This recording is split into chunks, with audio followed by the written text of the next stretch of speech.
Let me just walk over here. Thank you guys for being here for the first Crush It Cup. Jordan, obviously a very special place for you. I'm not sure if everybody knows this is the club where Jordan learned how to play golf. So you could maybe take us a step back and talk about the special the special time in your life when you spent here and learned how to play the game. Yeah, I was very fortunate to grow up here because not only did you have options with a few different golf courses, but I also the junior golf programs here. I know they're incredible now. They were incredible back then, and that's a long time ago now. Probably like over 20 years ago now. But I was very fortunate to have like-minded individuals that were out here and just loved spending every day messing. We'd go play 18 holes, and we go play basketball, play football somewhere, come back, hit balls, putt.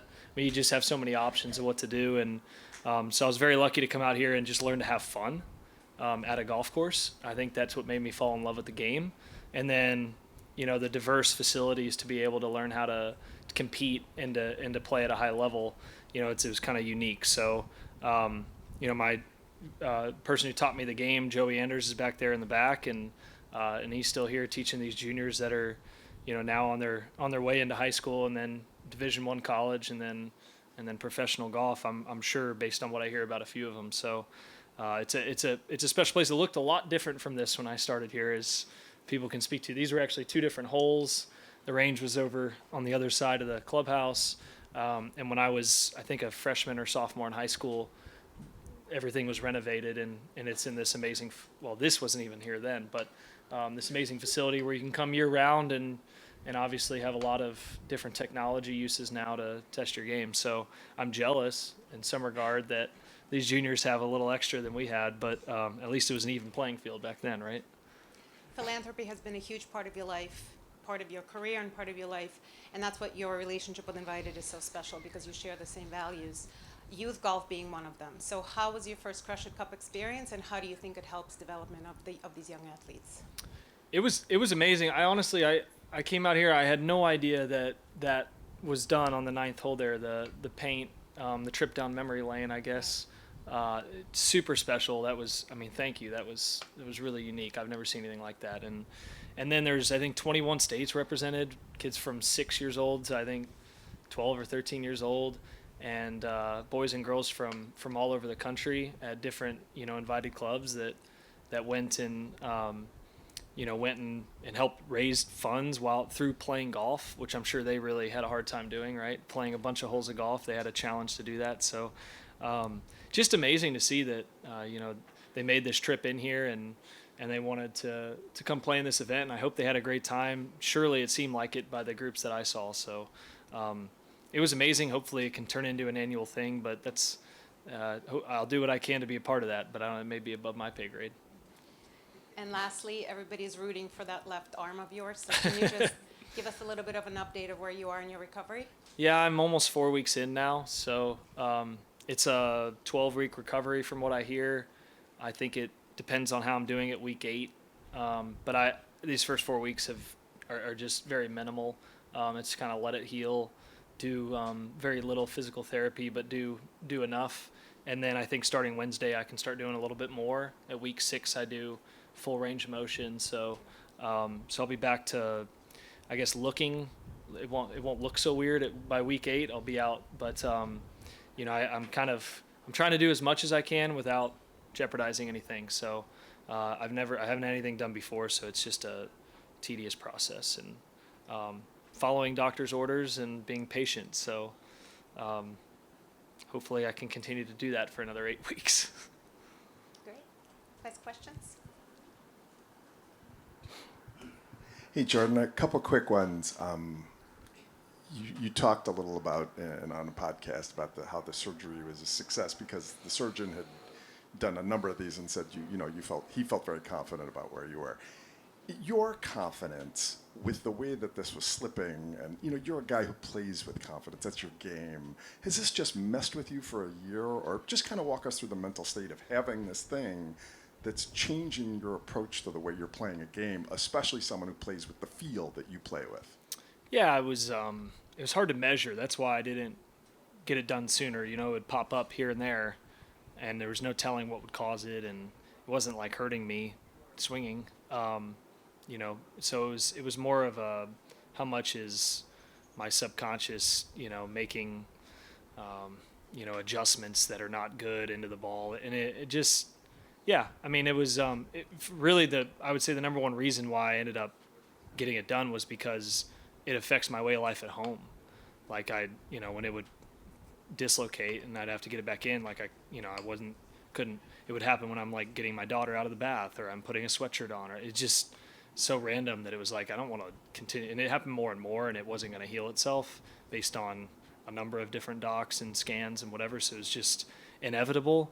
And I had a time where, if it is going to be something that was affecting me significantly golf wise, then that's a bonus. If nothing else, then, I do something that, I can get back to actually being able to shoot a basketball, throw a baseball, play with my kids, and then, I'll be more confident in what I'm doing on the course for sure, because of knowing it's in a good place. Can you talk a little about being on the outside of a President's Cup? I'm sure you're enjoying the time and the rest and all that you get that you haven't gotten in the past, but you've always been, one of these anchors on all of these teams for a while, and it's going to be interesting for you to be on the outside looking at. Yeah, I missed the one in 2019 or 20, the one in Australia, and I remember that being really tough. That was hard. I hated it. I was struggling in my game, at the time, so I didn't feel like I deserved to be there by any means.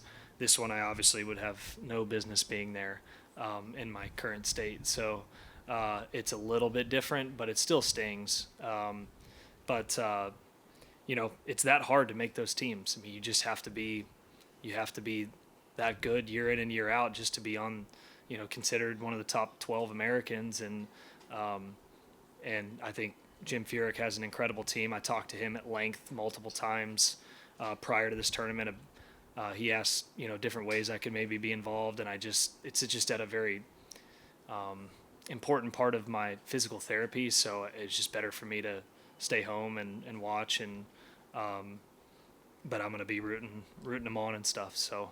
Since you've done this in your career before, where you kind of swooned a little bit and came back very strong with another great stretch, do you feel like a little mental rest here, though, is maybe something that gets you right back where you want to be? Well, I think it's a great break for me.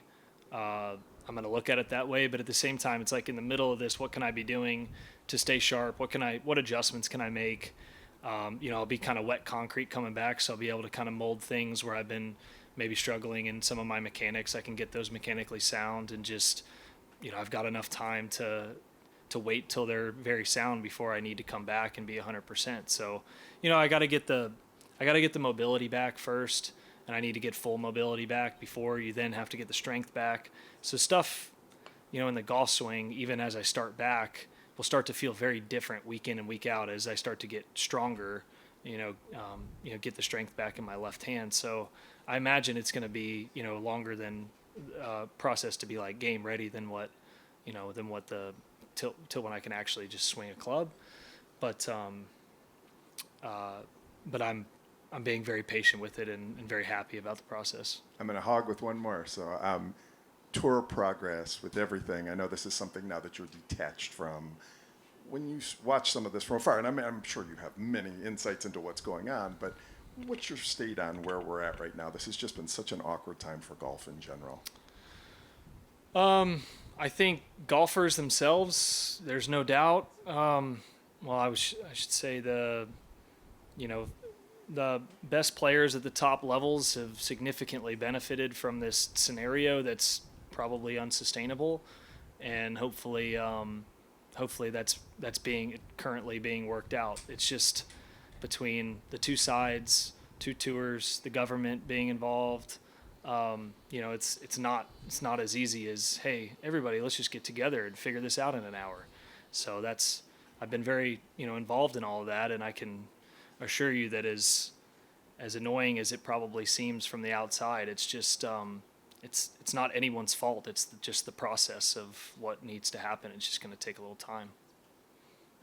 Hi. My questions were about what you've been up to while you've been recovering from surgery. I'm assuming you're here in Dallas, so curious what you've been up to while you've been not being able to golf? I had the surgery in Colorado, so we stayed out there for a few weeks, and so I've been back for a week now, and I've got a 3 and a 1-year-old, so that's what I've been doing. It's you'd think, what are you doing with all this time? Is it driving you crazy? That's the questions I've gotten, and I've had like 1 or 2 days where I've turned the TV on before 8 p.m. I mean, it's just busy. I don't know why or how or what with, but I'm busy. And that's a good thing. I'm loving being a dad. It's cool to have this time during the day with my kids too. I can do half of what I can normally do. I got to pawn off the diaper changing and some of the stuff that obviously requires 2 hands. But I'm still, it's a unique opportunity right now, and I'm kind of embracing being home and doing, I like to think of myself as a very active dad. Like, I've always been very involved. My family's traveled with me almost every single week on the road. I don't like get home and take a break. Like, I go play. I like it. But it's certainly, I have a new respect. I shouldn't say a new. I have a massively increased respect for moms and single parents and stuff, because it is tough work raising these 2 kids, and you see it a little more firsthand when it's day in and day out, but it is the most rewarding work that there is. And lastly, I wanted to ask what it's like for you to see young golfers and what advice you imparted to them when you got to spend time with them today. It's amazing. Like, I love coming to junior golf events, one, because I just get questions I don't get anywhere else. And they're just, the minds, of 6 to 11-year-olds are just crazy, right? And so it's really fun to just kind of hang out with them. And then to see the talent that was here too is amazing. But really, like, when I was getting the questions, I'm just interested. These kids love playing golf, and it's really fun to watch, to listen to them talk about how much they love going out and golfing and working on it. And I was one of those kids, but I was a little older than they are. Most of them right now, when I really fell in love and started doing it every day. So it's pretty cool to see it with kind of just how raw and fun, and it's a game, and it's what it is, but you see it through a kid's eyes, and if you're not used to seeing that every day, it's a fresh perspective. It's really nice. Jordan, back here. The reason you're here today, obviously, raising money for your foundation. What did you do anything like that in your career growing up as a youth? And what do you think? And also, how proud are you that to be adding money and giving money to causes that you're passionate about? And also, how do you feel like being able to not just play golf but be giving back for these kids? How do you think that will help them be a more well-rounded, not just a golfer, but a good person as well? Well, I think, when I came out on the PGA Tour, it was just something. It's something that you do. It's funny. It's like just part of being a PGA Tour player. The organization itself, has given billions to charity, and then individuals, most of them have either a charity they're heavily involved in or their own charities or foundations, and so it just kind of was something that you do. And I think being out here specifically, it's super cool. I don't remember doing anything like this as a junior golfer, but also I'm not even sure some of these kids, I mean, they know, but by the time they're 31, they'd probably maybe forget. So there's a good chance I was doing something as far as being involved in some kind of event. But for me, I just got to go out and play in a golf tournament. So I think, access is huge. I think on the junior golf side, getting kids that are playing other sports to just try golf out, see if they like it. And if kids want to play golf and they don't have, more importantly, if they really like golf and they don't have great access, whether that's more events, whether it's a simulator somewhere that's, where you don't need the space, like a big range or whatever, but you can put a simulator somewhere that gives them access. There's a lot of different ways to kind of put golf in kids' hands. And if they love it, it's a great game. It teaches phenomenal values that you can carry with you through your life. And, I think more so than any other sport. So I think it's a very useful game to be playing. It serves people well as they grow older in business as well. But you also, just more kids like today are really, that's kind of the goal. I think you kind of touched on it a little earlier about the people are here from all over the country, but our station posted a video I think last week of you, Scotty, and Zalatoris playing as amateurs here in the area, and it kind of blew up. People, oh, I wonder what happened to those three. What is it in your mind that makes North Texas such a good place for youth golf? And then I'll throw in one other question so I can pass the mic along. When it comes to your career, are you expecting to be ready for 2025? And what is your expectation when you get back out there? Just to see how you feel, or to get back to proving that you're the Jordan Spieth who has won multiple majors and played at that level? Yeah, the first part was me, Scotty, and What? Yeah, Will. we posted What a makes video North last Texas? week. Yeah, what Yeah, makes yeah. North Texas So, churn out so much talent?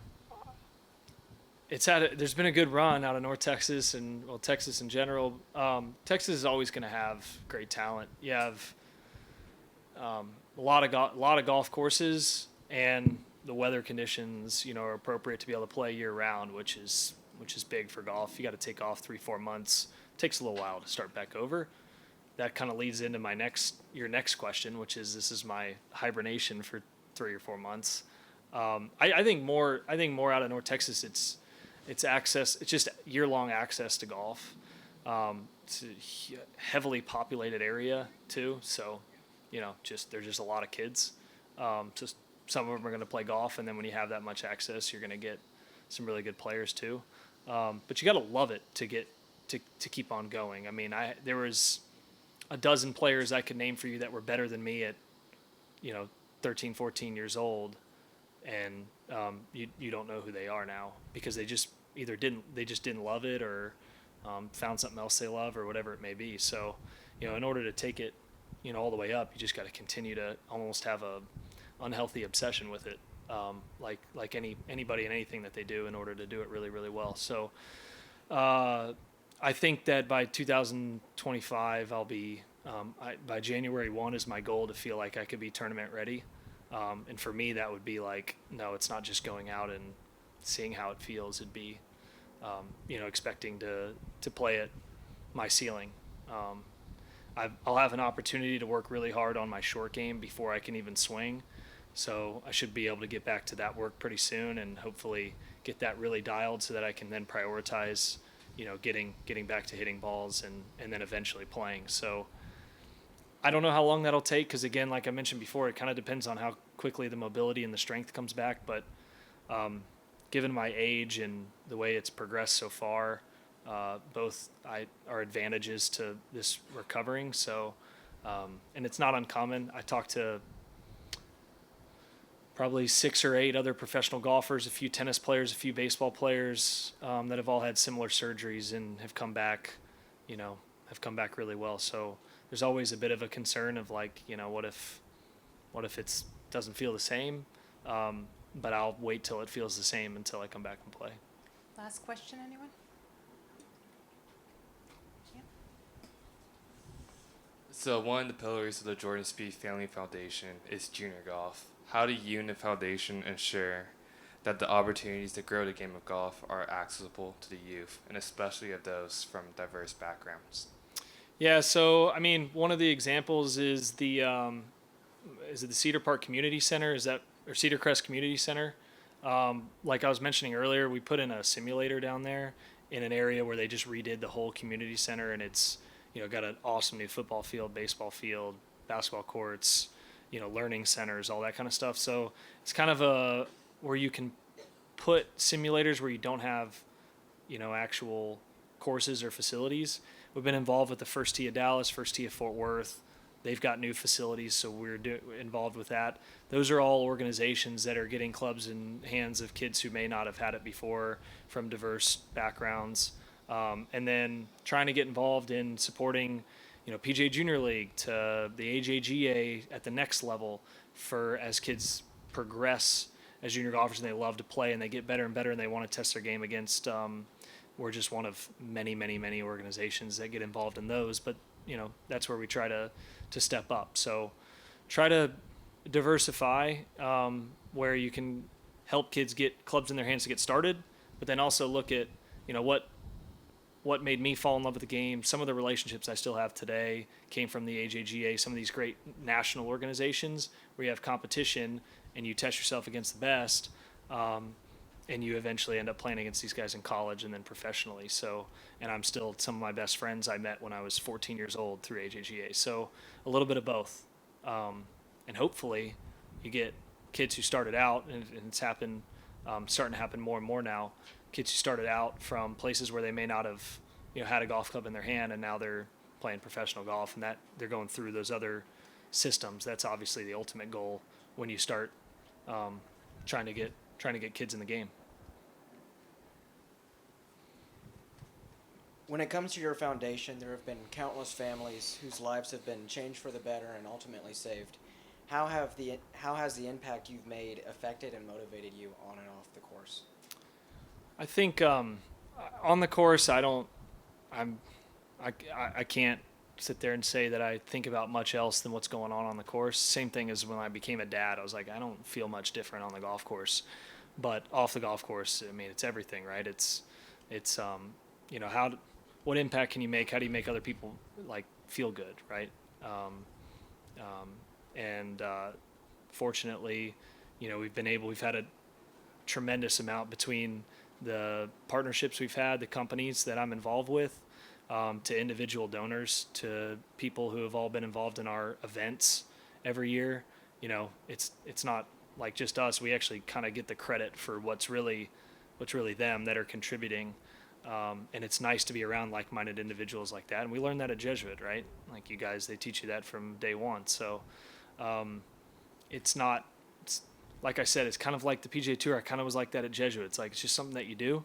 But if you can make somebody feel good or make their day, it's a really good feeling. So it's kind of selfish in a way that it's a good feeling, but it's nice that we can hopefully, here or there, whether it's cancer research or it's just putting a golf club in somebody's hand that has never touched a golf club before. It's a very broad spectrum of things, but hopefully it makes somebody happier that day.